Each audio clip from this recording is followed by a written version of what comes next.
warahmatullahi wabarakatuh. Alhamdulillah hamdan katsiran tayyiban mubarakan fihi kama yuhibbu rabbuna wa yarda. Asyhadu an la ilaha illallah wahdahu la syarika lah wa asyhadu anna Muhammadan abduhu wa rasuluhu wa ba'd. Ayuhal ikhwah,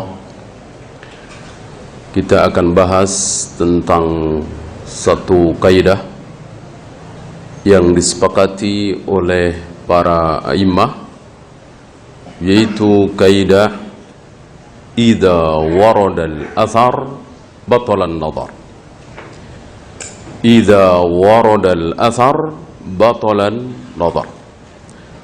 Apabila sudah ada dalil, maka batal seluruh pendapat siapapun. Mau pendapat Imam Syafi'i, mau pendapat Imam Bukhari, bahkan pendapat Abu Bakar dan Umar, kalau bertentangan dengan dalil. Apa dalil? Qala Allah wa qala Rasul. Apa kata Allah dalam Al-Quran dan apa kata Nabi dalam hadis. Itulah dalil. Dan ini merupakan jalan keluar dari perselisihan. Jika berselisih dua kelompok ulama, maka farudduhu ila Allah war Rasul. Kembalikan kepada Allah dan Rasul. Maka pendapat siapapun, sekali lagi, harus ditolak demi sebuah dalil. Walaupun pendapat itu bagus sekali, walaupun pendapat itu menakjubkan. Ibnu Katsir terkagum-kagum dengan pendapat Ibnu Abbas. Saya kira tidak perlu kita bahas siapa Ibnu Katsir, siapa Ibnu Abbas, ya. Ibnu Katsir terkagum-kagum dengan pendapat Ibnu Abbas tentang apa? Tentang wanita yang ditinggal mati oleh suaminya dalam keadaan hamil. Wanita suaminya meninggal, bersamaan itu dia hamil. Wanita hamil idahnya sampai kapan? Sampai melahirkan. Wanita yang ditinggal mati oleh suami, idahnya arba'ata asyurin wa asyra, 4 bulan 10 hari. Nah sekarang hamil juga, ditinggal mati suami juga, idahnya berapa? Ada yang tahu? Ini pendapat Ibnu Abbas, pendapat yang bagus sekali. Apa? Ambil yang paling jauh, ambil yang paling lama. Misal wanita hamil 9 bulan, ditinggal mati oleh suami. Seminggu atau 10 hari suami meninggal, anaknya lahir, si istrinya melahirkan. Berarti idahnya berapa? Habis apa nanti 4 bulan 10 hari? Jawabnya 4 bulan 10 hari, yang paling jauh gitu. Atau sebaliknya, ketika suaminya meninggal, istrinya sedang hamil sebulan, sedang hamil sebulan. Berapa idahnya? 4 bulan 10 hari apa sampai lahir? Jawabnya sampai lahir. Ini pendapat Ibnu Abbas. Pendapat ini bagus sekali, karena memang idah itu dikehendaki yang lama. Dan sekali lagi Ibnu Katsir, si ahli tafsir dunia ini, terkagum-kagum dengan pendapat ini, ya, awalnya. Kemudian Ibnu Katsir menemukan dalil di Sahih Bukhari bahwa ada riwayat seorang wanita bernama Subai'ah. Seorang wanita bernama Subai'ah hamil, tua, mungkin sekitar 9 bulan. Suaminya meninggal.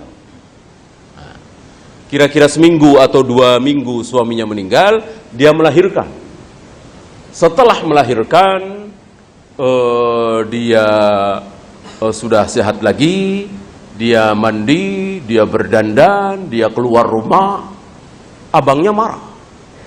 Haram bagimu, engkau masih dalam masa idah. Baru 2 minggu yang lalu suamimu meninggal. Enggak boleh keluar, belum boleh dandan dan seterusnya. Dikira Subai'ah boleh, ya.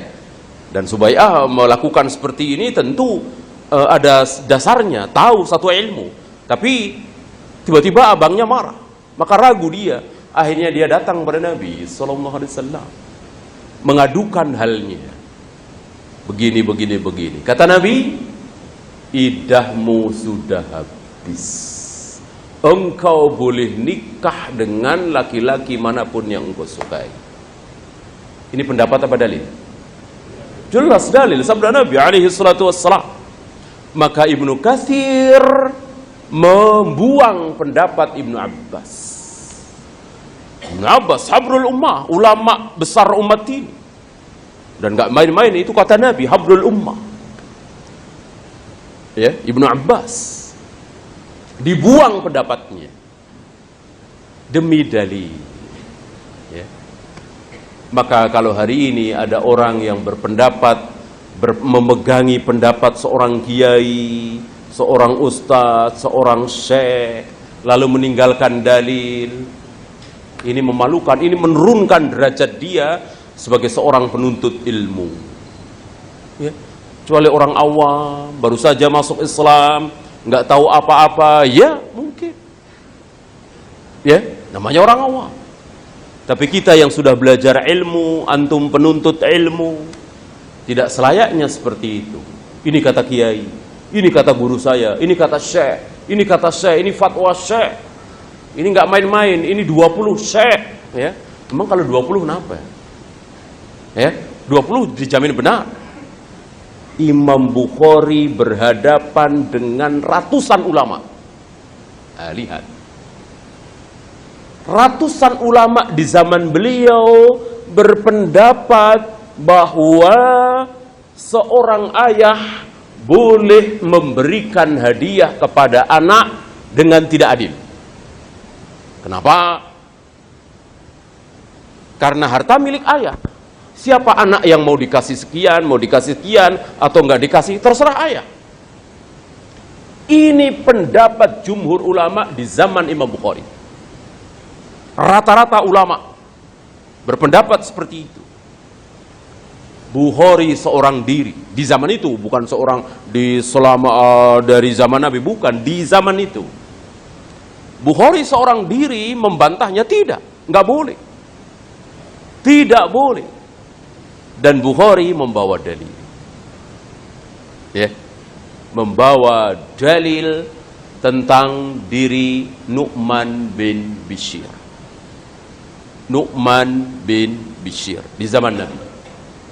Nu'man bin Bishir anaknya siapa? Ya, anaknya Bishir, pintar antum ya. Nu'man anaknya Bishir. Bishir bapaknya, Nu'man anaknya. Bishir memberikan sebidang tanah kepada Nu'man. Istrinya Bishir, ibunya Nu'man, mengatakan, aku belum puas atas pemberian ini, aku belum tenang atas pemberian ini, sebelum ini disaksikan oleh Nabi sallallahu alaihi wasallam. Lalu mereka berdua datang kepada Nabi, memohon kepada Nabi agar Nabi berkenan menjadi saksi atas hadiah pemberian tanah dari Bishir kepada anaknya Nu'man. Nabi bertanya, apakah engkau punya anak lain selain Nu'man? Punya. Apakah mereka juga diberi sebidang tanah? Jawab tidak. Hanya Nu'man yang aku beri sebidang tanah. Kata Nabi, aku tidak mau menjadi saksi atas perbuatan dolim ini, atas perbuatan yang tidak adil ini. Ya, pendapat apa dalil ini? Dalil. Ini dibawakan oleh Imam Bukhari. Tentu Imam Bukhari menang. Ya. Ini. Begini perjalanan para ulama. Jadi dalil segalanya. Bukan kata si A, si B, si C. Walaupun si A ini Syekh Albani, si B ini Syekh bin Baz, tetapi harus membawa dari. Ya. Maka memperhatinkan kalau ada seorang penuntut ilmu mengatakan ini sudah kata Syekh, ini kesepakatan Syekh, ini fatwa Syekh. Ya, turun derajat dia. Menjadi apa? Muqallid. Menjadi ahli taklid. Ya. Karena penuntut ilmu tidak akan taklid. Dia terus merujuk kepada dalil, terus merujuk kepada dalil. Maka seorang penuntut ilmu tidak akan segan-segan mengatakan dalam hal ini Imam Syafi'i salah, dalam hal ini Imam Abu Hanifah salah, dalam hal ini Imam Malik keliru. Nggak masalah. Dan itu tidak merendahkan. Ya. Maka antum masih ingat Ibnu Mas'ud marah besar ketika beliau sodorkan sabda Nabi bahwa Nabi menyuruh para sahabat berhaji tamattu karena tidak membawa hewan kurban dari negerinya, dari rumahnya. Sementara Nabi tidak berhaji tamattu karena beliau membawa kambing dari rumahnya. Ini dibawakan oleh Ibnu Mas'ud. Para tabi'in mengatakan, kata Abu Bakar boleh, kata Abu Bakar tidak boleh. Kata Umar tidak boleh. Memang benar Abu Bakar dan Umar tidak membolehkan haji tamattu. Ya, ini Abu Bakar, Umar sudah wafat. Ibnu Mas'ud marah. Aku khawatir jangan-jangan kalian akan dihujani batu dari langit. Qultu qala Allah wa qala Rasul, qultum qala Abu Bakar wa Umar. Aku sampaikan kepada kalian, ini kata Allah, kata Rasulullah. Kalian jawab, ini kata Abu Bakar, ini kata Umar. Ya. Oleh karena itu wajib bagi kita kembali kepada dalil, bukan kembali kepada manusia. Walaupun manusia itu ulama. Ulama itu tempat kita belajar, tempat kita mencari ilmu. Nggak mungkin kan kita dengar dalil-dalil langsung dari Allah dan Rasulnya lewat ulama tentunya. Ya. Tetapi bukan tempat rujukan. Kalau orang-orang awam, iya, yang nggak pernah ngaji, iya. Kalau ada apa-apanya, kalau ada apa-apa tinggal telepon gurunya. Pak guru, gini-gini, boleh nggak? Boleh, ya. Oh jangan, ya. Nah, gitu kan. Kita sebagai pelajar tidak. Tidak seperti itu. Kembali kepada dalil, kembali kepada dalil, kembali kepada dalil. Ya. Walaupun itu terjadi di sebuah tempat, di sebuah negeri yang penuh dengan sunnah. Antum tahu negeri paling sunnah di muka bumi ini. Iya. Negeri Saudi, terutama Mekah, Madinah, paling sunnah. Ya. Paling sedikit bid'ahnya, tentu ada bid'ah. Paling sedikit. Tapi apakah Mekah, Madinah jadi patokan? Tentu tidak. Patokannya Al-Quran dan Sunnah. Contoh yang antum saksikan. Sholat tarawih 2 kali dalam satu malam. Kita saksikan ini terjadi di Masjidil Haram, di Masjid Nabawi. Kita kembali kepada dalil. Pernahkah Rasul dan para sahabat sholat tarawih 2 kali dalam satu malam? Kalau ada tentu sami'na wa ata'na. Kalau tidak ada, wajib kita katakan ini salah.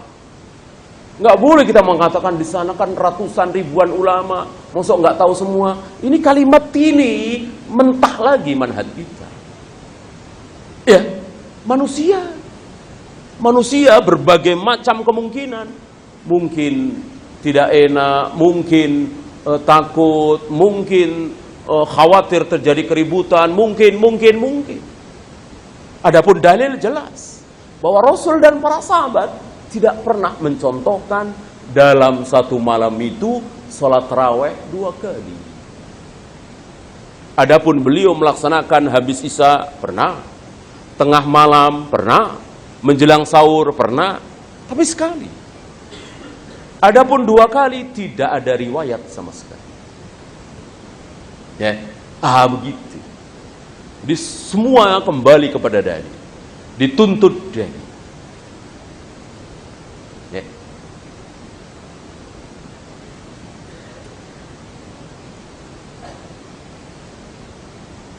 Antum masih ingat kisah talak 3 di zaman Syekhul Islam Ibn Taimiyah? Ini salah satu, bukan satu-satunya ya, salah satu penyebab beliau di penjara. Salah satunya, bukan satu-satunya. Di mana ratusan tahun, hampir-hampir ijma' para ulama, talak 3 yang dijatuhkan sekaligus, maka jatuh 3. Misalnya saya katakan kepada istri saya, aku talak engkau, aku talak engkau, aku talak engkau. Dalam waktu semenit. Jatuh talak berapa? Talak 3. Ini hampir-hampir sepakat. Atau saya bilang dengan istri saya, aku talak engkau, talak 3 sekaligus. Maka jatuh talak 3. Ini hampir-hampir ratusan tahun. Nah, Syekhul Islam seorang diri membantah ini. Beliau mengatakan, jatuh talak 1. Ya. Ini baru ulama, berani. Ya. Walaupun berbeda dengan jumhur, kembali kepada dalil. Karena di zaman Nabi tidak pernah ada menjatuhkan talak 3 sekaligus. Talak itu diawali dengan 1. Saya sudah bertekad mau mentalak istri saya. Ada sesuatu yang tidak bisa saya tolerir dalam diri istri saya. Saya jatuhkan talak 1 misalnya. Sudah. Ya, tinggal nunggu masa idahnya, dia sudah bukan istri saya lagi. Belum habis masa idahnya, baru 2 bulan misalnya, saya berubah pikiran. Saya ingin kembali kepada istri saya. Maka saya mau rujuk, bukan nikah lagi. Rujuk. Nikah lagi kalau masa idahnya sudah habis. Kalau masa idahnya masih ada, rujuk. Rujuk itu tanpa mahar, tanpa wali, tanpa saksi, udah mau sama mau saja. Bahkan istri tidak berhak untuk nolak secara dalil. Berdasarkan dalil, wa bu'ulatuhunna ahaqqu biraddihinna. Suaminya yang lebih berhak untuk kembali.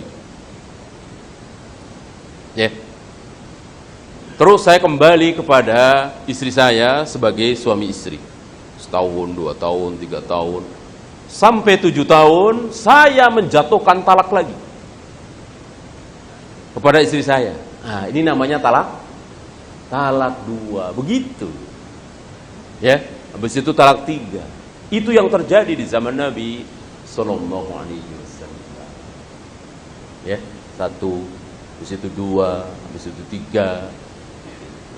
Itu pun harus melihat keadaan istri, harus dalam keadaan suci yang belum dijima.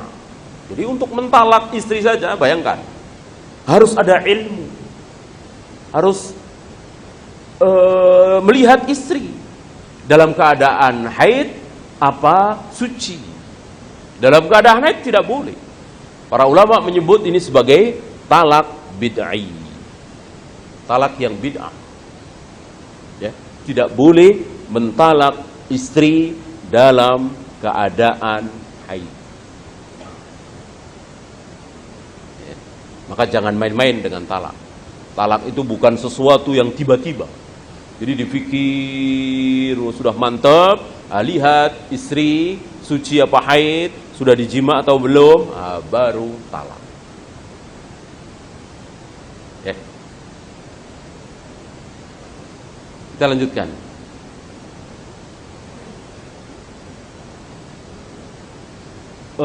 Ada pendapat yang sangat bagus. pendapat yang sangat bagus. Kalau tidak salah, kita pernah bahas di majelis ini tentang wajibnya wanita menutup wajah. Tentang wajibnya wanita menutup wajah. Ini secara pendapat, ra'yu, bagus sekali. Antum tahu, telapak kaki wanita wajib ditutup apa tidak? Wajib. Aurat. Gitu. Telapak kaki wanita saja harus ditutup. Apalagi wajah. Pendapat bagus sekali. Ya.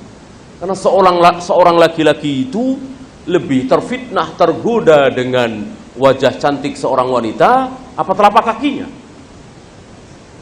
Kira-kira. Ya. Yang menggoda, yang memfitnah diri seorang laki-laki, kita semua ini, wajah cantik seorang wanita apa telapak kakinya? Tentu wajah cantik. Kan gitu. Apalagi dia pintar memelihara wajahnya, ya, mempercantik wajahnya, telapak kakinya nggak diurus, gitu, pecah-pecah misalnya kan. Maka wajah kaki, wajah cantik seorang wanita ini jelas lebih harus ditutup. Ini pendapat yang luar biasa, bagus kan? Kalau tidak bertentangan dengan dalil. Sementara dalil kita lihat, Bukhari meriwayatkan dari Imran bin Husain. Imran bin Husain bersama Nabi dan beberapa sahabat. Tiba-tiba Fatimah datang pada Nabi dengan wajah pucat. Fatimah putri Nabi datang pada Nabi dengan wajah pucat. Lalu Nabi meletakkan tangan beliau di dada Fatimah dan seketika wajah Fatimah memerah. Kira-kira Fatimah putri Nabi pakai cadar apa tidak? Ini dalil apa pendapat? Dalil di hadapan Nabi. Takrir Nabi. Seorang putri Nabi membiarkan auratnya terbuka di hadapan Nabi, mungkinkah? Tentu tidak mungkin. Maka pendapat yang kuat bahwa wajah cantik seorang wanita bukan aurat. Bukan aurat. Ya. Tapi jangan mentang-mentang bukan aurat. Bukan aurat ini nih, lihat nih. Katanya bukan aurat nih. Benar apa salah? Mana dalil kalau bilang salah? Dalil lagi. Semua kembali kepada dalil, ya. Tadi Bapak kan bilang bukan aurat. Bukan aurat kan boleh kita lihat. Gitu. Misalnya tangan teman antum dilihat, kan bukan aurat, antum lihat, kan boleh. Bukan aurat kan? Ini sama, wajah cantik seorang wanita katanya bukan aurat. Ya udah kita lihat, pantengin terus ya. Nggak boleh, kenapa? Jabir membonceng Nabi SAW ketika haji wada. Ada wanita cantik sekali. Ada wanita cantik sekali. Bertanya kepada Nabi tentang badal haji. Ya, itu si Jabir istilah kita ya, nggak berkedip ya, anak muda. Ya, melihatin. Nabi memalingkan wajah Jabir ini, nggak banyak bicara, diginiin ya, dipalingkan oleh Nabi SAW. Berarti apa? Walaupun bukan aurat, tidak boleh kita nikmati. Tidak boleh kita nikmati. Apa? Saddud dzari'ah. Menutup pintu bahaya. Awalnya kan dari situ. Pandangan mata melihat kecantikan seorang wanita. Kan tidak mungkin orang berzina itu langsung sampai kepada perzinahan. Diawali dari hal-hal yang kecil. Hal-hal yang disepelekan oleh manusia. Makan siang bersama, ngobrol berlama-lama, curhat, ya, lewat SMS, ya. Awalnya bawain hadis, bawain ayat, lama-lama bangunin tahajud. Udah bangun belum? lama-lama ya tahulah antum ya. Ini yang terjadi. Setan luar biasa. Oleh karena itu seddud dzari'ah, tutup pintu bahaya. Tutup pintu bahaya. Ya. Jangan mentang-mentang itu halal.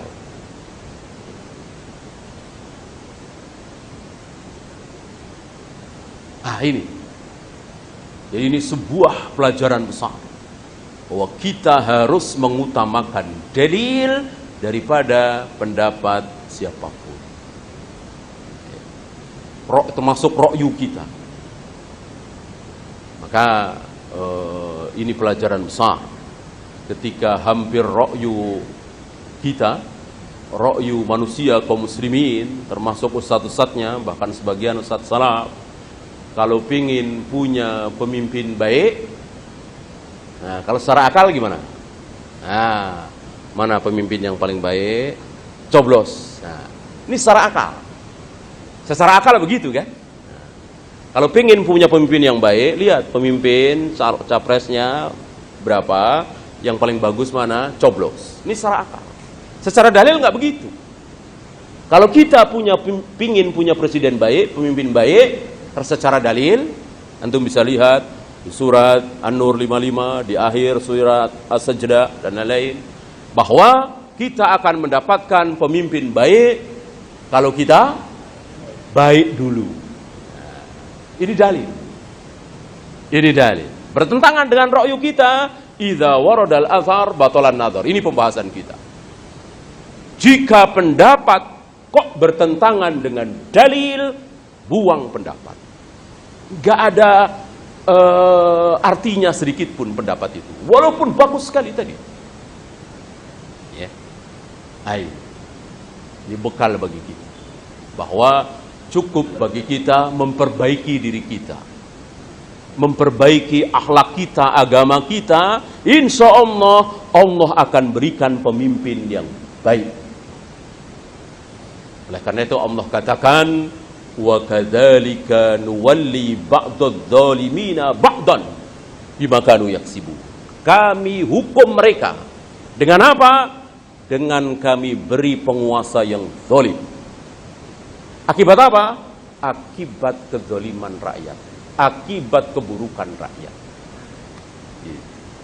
Karena rakyat sudah banyak mengurangi takaran, timbangan, berbohong, bermaksiat, berzina, berjudi, meninggalkan sholat berjamaah, dan seterusnya. Allah berikan pemimpin yang zalim. Ya. Maka Al-Imam At-Tahawi, imam besar kita ini, menasihati, jika kalian sedang dipimpin oleh pemimpin yang buruk, yang zalim, yang jelek, maka bertobatlah kalian. Berarti ada yang tidak beres pada diri kalian. Berarti rata-rata kalian zalim, buruk. Makanya dihukum oleh Allah, diberi pemimpin yang buruk. Maka mau kita pakai cara apapun, orang-orang soleh di negeri kita ini misalnya tampil berusaha agar dalam pemilu ini yang jadi presiden adalah orang baik, nggak bisa.